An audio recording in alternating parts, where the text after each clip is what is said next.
Did you say in our conversation about Christian McCaffrey that all or nothing for Monday? Like, in other words, when you and I were walking in from down the street here to the new building, I said, if you're going to play him, then play him. If you're going to crown him. If you're going to crown him, then crown him.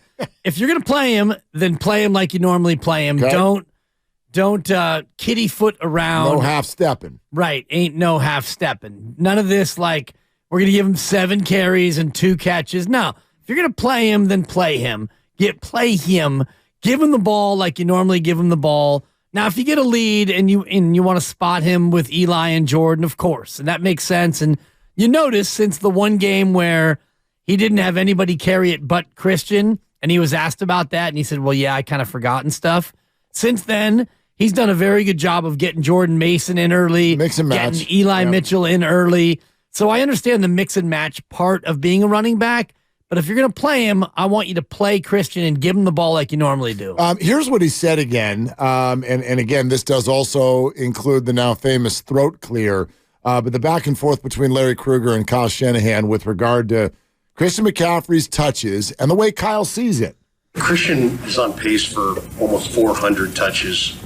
Is that a sustainable thing? And was that your plan to feature him as much as you guys have in the first part of the year? I mean, we treat him as our starting running back, so I don't really think of how many touches we want to get somebody in a year. That's week to week and how the game goes, but he gets a lot more extra because he gets thrown to so much in the passing game. But I'm happy with how he's being used. I'm happy with how he's been playing, and we'll see how the rest of the year goes. Yeah, I mean, what I gather from that from far is Kyle's totally fine with what Christian's doing. I think we worry about it, but he from the standpoint of the year at the end. Sure, could that be something you want to talk about? But again, week to week, they look at it as we're trying to win the game. If that's the best play on that particular call, that's what they're going to do. And I don't think even as 49er fans, we would argue with that. Like, they're not going to go into the game and be like, well, look, okay, it's 3rd and 3, and we're up by 4, and we need a play that's going to get us into the red zone because we had a chance to put the game away. All right, let's go run the play to Christian where we do the screen out in the oh, wait a minute. He's already got 19 touches. Yeah, can't do that. All right. Call timeout. We got to talk about this. Christian's already had his allotment. It's a usage issue. We're not doing that. Of course not. Go win the game. Right, but it's a bigger picture than that. And this is what Larry was talking about in terms of 400 touches. He's on pace for that. And you get to a point, maybe it's at the end of this year, where you've used him enough to where maybe he's not as productive late in the year. Or the bigger picture is the amount of touches he's already had. I think he's at 1,600 exactly in his NFL career. I think the number is 1,600. I was just looking. 1,165 on the ground, 435 in the air. And then you add in his touches at Stanford, which were close to 1,000. Plentiful. Only 3 years at Stanford. Right. But I think it was about 700 at Stanford. So then you start to look at, 2,300 touches at a high level. How much does he have left? And you're right. I don't think that Kyle's looking at it, not that it's inhumane, but he's not looking at McCaffrey and thinking, well, if I do give him another 200 touches this year, well, then next year and then the year after, he's looking at one game, Minnesota. And you're right. If it's 3rd and 3, and McCaffrey's had 17 carries and 5 catches, and it's midway through the 4th, and you need to move the ball, you need 3 yards, and Christian McCaffrey is available, you're going to give him the ball and hope he gets you those 4 yards. You're not going to think, well, boy, we're running out of usage here. We're going to overuse him. No, you're out there to try to win the play, win the game, win the season, win the Super Bowl. Let me ask you this, because this is something that always comes up in these conversations, more so. Do you remember, and I'm going to forget his name, I do every time, remember the kid who pitches at Stanford, and he threw like 400 million pitches in that game, and we had him on the next day? Yeah, friend of the program. He threw like 160 pitches, and there was this big social media debate over whether or not Stanford. Quinn Matthews. Thank you. And how many pitches did he? How many pitches did he throw? Was it $156? Correct. Okay. Yeah, and you lost your mind over it. You lost your mind. Okay. We talked to the kid, and we had to talk you off the ledge. Well, do you remember what comes up in these you moments? called CPS, and he's an adult. I did. You were furious. I'm now a Cal fan. Anyway, when you look at these situations, this always comes up, and it does sort of make me laugh because people will invariably go, he said he was fine, and he wanted to go out there. I'm like, well, of course he did. What player is ever going to be like, okay, look, here's the deal. Take me out. I'd like to leave. I don't want to play. Christian McCaffrey wants the ball. He wants 400 touches. Now, he may not say I want 400 touches, but ask him if he wants 25 during the game. He'll still answer you, go, I don't care how many touches. I want to win. And if he thinks that means giving him the ball for 35 touches, he would say, I'm fine. Does that factor into your thinking at all that Christian is totally fine with this? Because he is. Yes, of course he is. But sometimes it's not solely about the player. Sometimes you have to think about the player's best wishes for them. Yeah. Because Christian McCaffrey, I guarantee you, is not looking at his stats and going, geez, my usage. I mean, I'm on pace for 400 touches this year. I don't know if that's in my best interest. Mr. Kruger, you had it right. Hey, Larry, would you mind asking the coach about my usage? Because I'm feeling like I'm on pace for 400, and that feels like a lot to me. Well, let's be real, though. This did come up with Deebo Samuel, reportedly, in his contract talks with regard to how much, and again, it's a little fuzzy as to in what way that actually came up. I don't think that he brought it up publicly. I think his agent brought it up privately, and I don't think that they were asking for fewer touches. I think what they were asking for was more money. They're like, right. If you're going to use him this way, right, then we want more money. But there were absolutely tweets from the top of the media. I'm talking Schefter and Rappaport about Deebo Samuel and usage. And I was like, wait a minute, if you're going to do this, you're going to do that. Like, I think Deebo in that moment was thinking not so much, again, about a game, not so much about ever being on a sideline and being like, Coach, I've had enough touches for today. But he's looking at it from a career arc and saying, you got to pay me. I got to get as much as possible right now because the way I play and the way you use me, I don't know if I'm going to get another contract. Right. So we got to make me whole right now. And that's a fair point. So that's just what I keep thinking about it. Whenever usage stuff comes up, I'm like, the conversation is solely about the career. It's not about the season. 400 touches is fine. It has been done. It will be done again. It doesn't happen often. It's reserved for the best players in the game. He's one of them. You don't want him to stop getting the ball. The Niners are really good when he gets the ball. And in general, football is a sport where people go, let's worry about it later. I mean, quite frankly, that's where CTE ended up. We now know about this, and there's still people signing up to go play. Why? Because worry about it later. That's the way the culture is in this sport. McCaffrey had 400 touches in 2019. He had 403. He led the league in 2019 with 403. The next year, he got hurt. He only played 3 games. Mm-hmm. Now, did he get hurt because he was used so much that 403 carries, did that lead to him getting hurt? I don't think so. Yes. I think he got hurt because football is a very dangerous game. Exactly right. The next year, he played 7 games. Last year, he played 17 games, and he had 329 touches across 2 teams. So he's been a guy who has shown that he has the durability to do that, catching it, running it, etc. I just want to, if you're going to play Christian McCaffrey, if he's good enough to play this weekend, then go ahead and use him like you normally use him. What about the old, this is like Greg Popovich thing, man. Like, what do you mean you can't play? Can you give me 10 minutes? Can you give me 5? What can you give me that would help this team?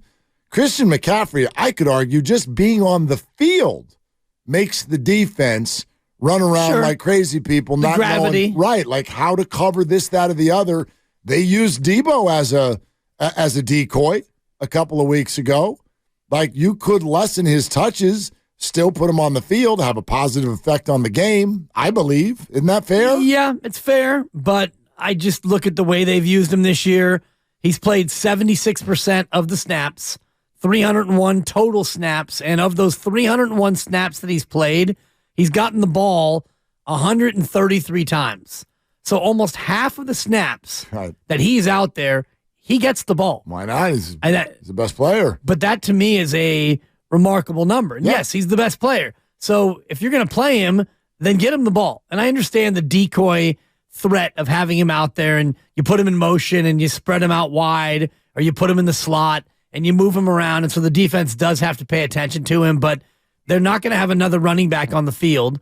If they do two running backs, it's Juszczyk and it's McCaffrey. So if he's not going to be used, then you're not going to run the ball. So now we're into a pass formation. You are listening to 95.7 The Game, KGMZ FM and HD1 San Francisco, always live on the free Odyssey app, Twitch, and YouTube, powered by First NorCal Credit Union. Your calls welcome, 888-957-9570. Jay Gruden in 15 minutes.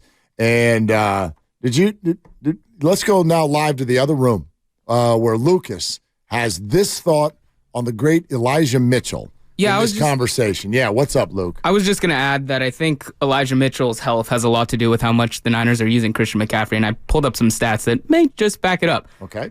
In 7 games without Elijah Mitchell on the field, this includes the playoffs, these stats come right before last year's NFC Championship game. So McCaffrey had played 12 games for the 49ers at that point. In 7 games without Mitchell, McCaffrey averaged 24 opportunities, that's carries and targets put together, 135 total yards, and over a touchdown a game. With Mitchell on the field, he had only 17 opportunities, 85 total yards, and just over half a touchdown in 5 games.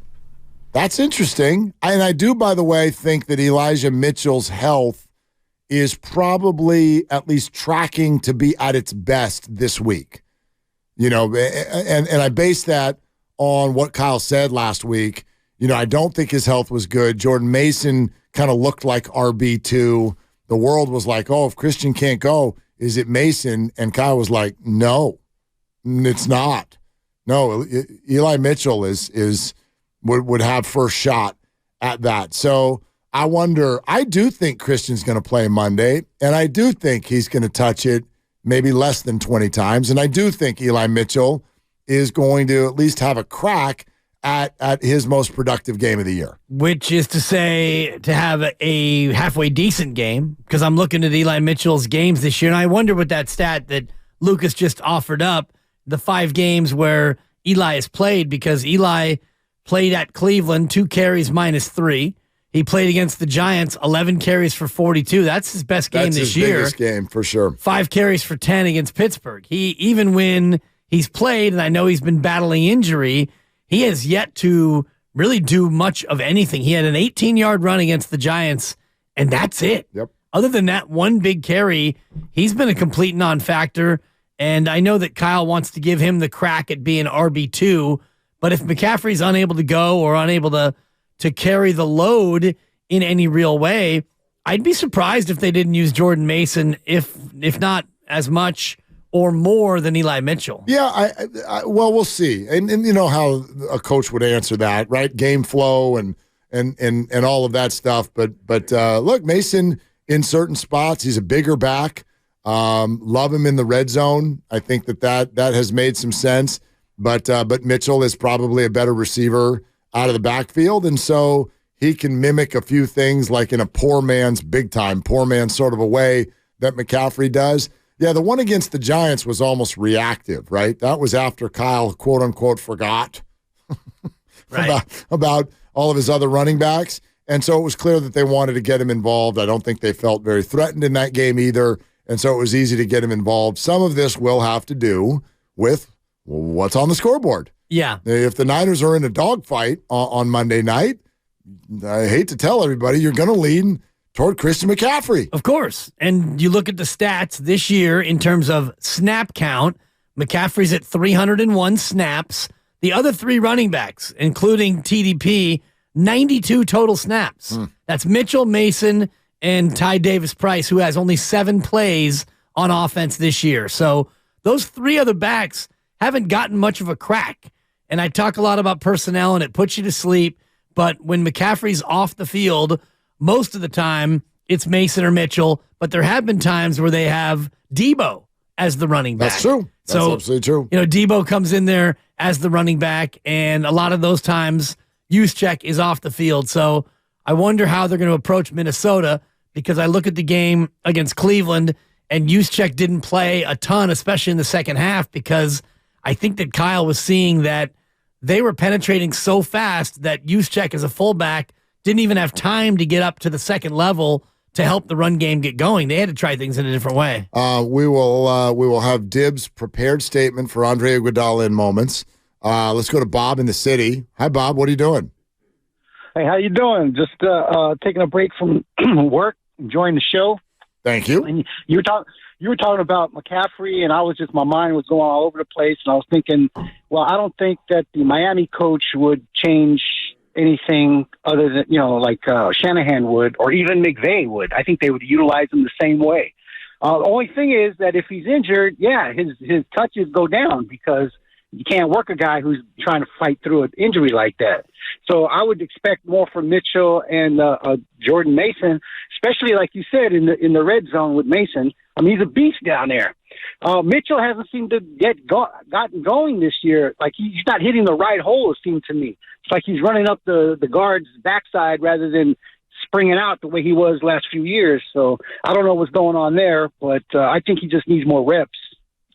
What do you think? Yeah, Bob, thank you very much. Appreciate it. I don't know what's going on with Mitchell this year. I think we all agree he does not look the same way that he has before. As far as Christian McCaffrey dealing with an injury and does that automatically mean fewer touches? Is he quote unquote fighting through it? I have the hardest time with this kind of conversation in terms of what does it feel like? What does your body feel like? Does that mean that 18 touches versus 23 is actually that different to you? I don't know. I largely think most of the time in the NFL, if you can get a guy ready to play, it's the gloves are off and let's go play. Yeah. Like, I think that the Saints actually got a little shocked last night because Trevor Lawrence was questionable right up until the buzzer, and he's got a big brace on his left knee. And you kind of go out there and you're like, oh, they're going to run the ball more. And then here comes Lawrence, and he ran for over 50 yards last night. Yeah, a couple of big scrambles. And he was flying around. He looked fine. He looked great. The Jags score over 30 points. They win the football game. So the passing game wasn't terribly dynamic. They did go through ETN a lot. But I just think that sometimes we do that. We're like, oh, the guy's hampered, so it's going to look different. Not usually. If he's ready to play, ready to play. Well, and you get a visit to Dr. Feelgood in that pregame, and we'll see how long that lasts. And then you get in at halftime, and you get a little re-up, so to speak, to use the street terminology, and we'll see how long the second go-round can last, because if it is pain management, the best way to manage the pain is by getting some pain medicine, and that medicine can be injected right into the trouble spot in the oblique, and that can certainly help in the short term. And if that helps you manage the pain, if he's able to manage the pain that way, then McCaffrey's going to be fine to go out there and play.